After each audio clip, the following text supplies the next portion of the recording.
Ainda sobre o petróleo, a Petrobras deve continuar a focar, segundo a promessa da direção, em controle de custos diante da queda do preço do petróleo observado nas últimas semanas. Sobre este assunto, a gente fala agora com Pedro Rodrigues, que é o diretor do Centro Brasileiro de Infraestrutura. Pedro, boa tarde, obrigado por estar aqui com a gente. Queria a tua leitura sobre o balanço divulgado pela Petrobras e esta promessa de Magda Chambriard de que a estatal vai apertar o cinto quando falamos sobre os custos. Bom, boa tarde, é um prazer falar com vocês. Olha, Naca, eu acho que o balanço da Petrobras ele veio muito mais comportado, vamos dizer, do que o balanço anterior, né? Principalmente em razão do que a própria Petrobras chamou no último TRI de 24, de eventos exclusivos, né, em qual o prejuízo da companhia foi bastante agravado em razão daquele problema cambial. Então, se lá atrás, em 24, né, no último TRI de 24, o problema cambial prejudicou o lucro da companhia, agora, né, em 25, no primeiro TRI, o problema cambial ajudou. Isso incrementou aí em algo em torno de 18 bi o balanço da Petrobras. Outro ponto importante, né, é que ela teve uma diminuição de receita, por exemplo, pequena, mas teve na venda de derivados de petróleo, combustíveis no Brasil. É importante dizer que dentro dessa perspectiva, né, dessa janela do TRI, né, os preços dos combustíveis no Brasil, em razão da política de preço da Petrobras, ficaram defasados. É algo em torno de 5% no diesel e 3%, 2,5% na gasolina. E isso significa que a Petrobras deixou na mesa, ou seja, ela deixou de ganhar algo em torno de 4 bilhões de reais, né, em razão dessa defasagem de combustível, o que significa menos dinheiro no bolso do acionista. E outro ponto importante, como a própria presidente falou, a Petrobras visa cortar custos, né? Eu acho que para uma empresa de petróleo, cortar custos, aliás, para qualquer empresa, cortar custos, revisar custos é sempre muito importante, né? Principalmente no caso da Petrobras, dado que ela, por produzir e vender petróleo, se tem uma diminuição no preço do barril no mercado internacional, significa que a companhia já projeta uma receita menor em razão dessa diminuição do preço, o que é absolutamente normal. Porém, o que chama a atenção é que, apesar de anunciar uma diminuição de custos, a presidente não anunciou aonde ela vai diminuir. E os projetos que a Petrobras também projeta, né, e já anunciou, continuam sendo os mesmos. Então fica aqui a minha interrogação, onde ela vai cortar esses custos, que os projetos, a princípio, continuam sendo os mesmos a serem perseguidos.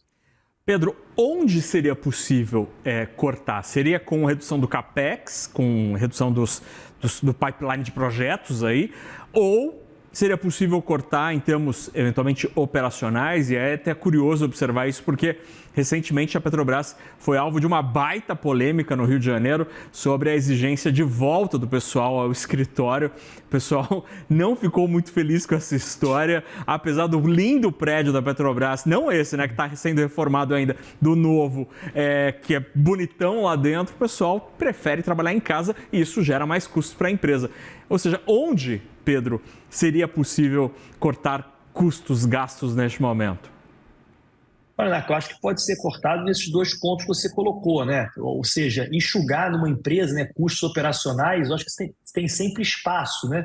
A gente, normalmente, as empresas, até quando passam por alguma dificuldade financeira, descobrem, né, os acionistas, os executivos, descobrem que gastavam demais determinadas coisas que poderiam gastar de menos, né? Isso até é normal, na nossa casa acontece a mesma coisa. Mas eu acho que a grande corte de custos, sim, deveria vir desses de projetos.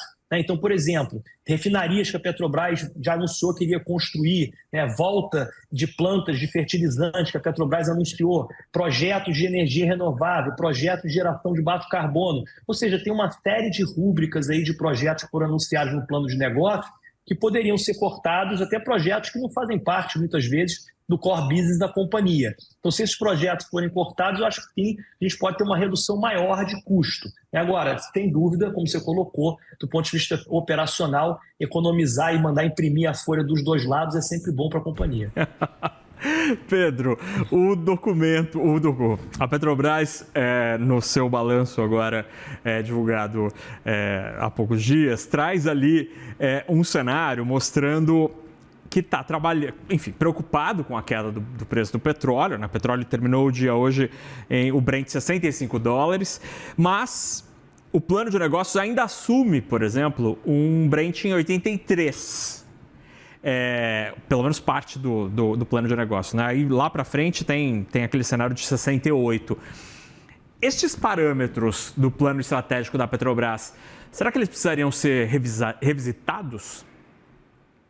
Eu acho que sim, né? O que a gente está colocando. Eu acho que, inclusive, na minha opinião, até a intenção do anúncio feito pela presidente, né? Olha, existe aqui o petróleo, é um produto, vamos combinar, altamente volátil, né? Pode amanhã cair mais o preço, subir. A gente tem visto aí no cenário internacional e geopolítico uma série de incertezas, né, que tem causado essa turbulência no preço do barril. E me parece, né, até a matéria anterior aqui, a OPEP já está revisando aí o crescimento dos países para baixo, ou seja, me parece que essa tendência que estava se avizinhando agora está mais realista, né? Então a Petrobras, como qualquer outra empresa, deve sim revisar os seus custos, né, os seus parâmetros de preço para entender, né, qual será a nova realidade com o preço do barril mais baixo. E o mercado de petróleo, ele funciona dessa forma, né? E isso é um ciclo, né? Muitas vezes, no próximo ciclo, pode ser que ano que vem ou no final do ano, mais rápido ou mais lentamente, a gente tenha petróleo alto novamente e a empresa continue, né, a realizar outros investimentos e aumentar os seus planos de negócio, assim como a presidente falou na sua entrevista.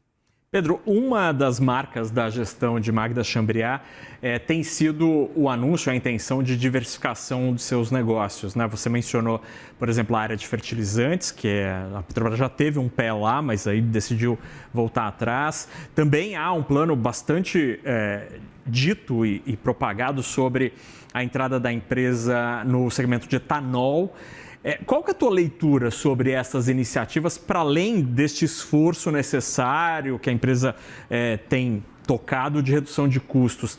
Te parecem apostas adequadas neste momento, em 2025?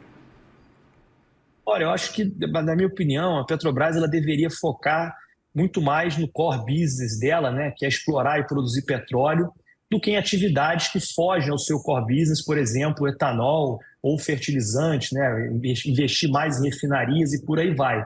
Quando a gente olha, por exemplo, as empresas de petróleo internacionais, existiu uma tendência muito grande nos últimos anos das empresas investirem em energias de baixo carbono, né, fontes renováveis, e essa tendência mudou.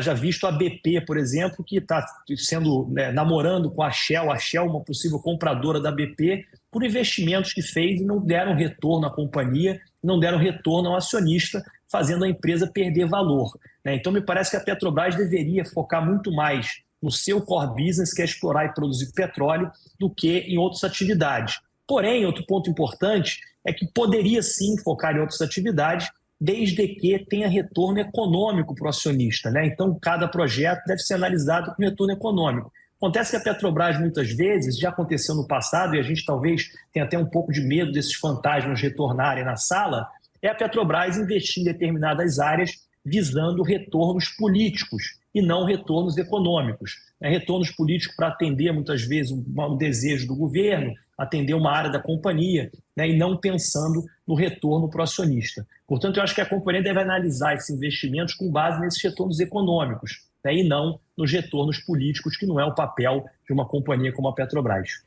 E para terminar, Pedro, diante desta régua do retorno econômico, margem equatorial, em que pé está? Porque a Petrobras parece estar ficando cada vez mais impaciente com este assunto.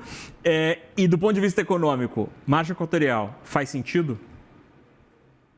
Olha, eu acho que se faz sentido, a gente vai saber quando a Petrobras realmente conseguir, fazer qualquer tipo de atividade, de trabalho operacional nesses ativos. O que me assusta sempre da margem equatorial é que não me parece zero razoável, para nada razoável, a gente levar num país como o Brasil 12 anos, mais de 12 anos, para se conseguir uma licença ambiental. Eu acho que isso deveria ser uma coisa revista, independente da questão técnica. Pode ser que realmente a questão técnica diga que não tenha que ter a exploração, mas não levar 12 anos deixando a companhia impaciente, trazendo insegurança jurídica para o setor, insegurança jurídica para os acionistas e principalmente insegurança para os brasileiros. Investimentos que, por exemplo, o estado do Amapá ou do Arco Norte do Brasil já poderiam estar tendo, de empresas acessórias à indústria do petróleo e que hoje deve estar todas paradas, todos os investimentos parados em razão dessa incerteza. Agora, o Brasil sim precisa explorar novas fronteiras de petróleo. Se a gente quiser manter a nossa produção e manter o nosso protagonismo como grande produtor de petróleo global, a gente precisa explorar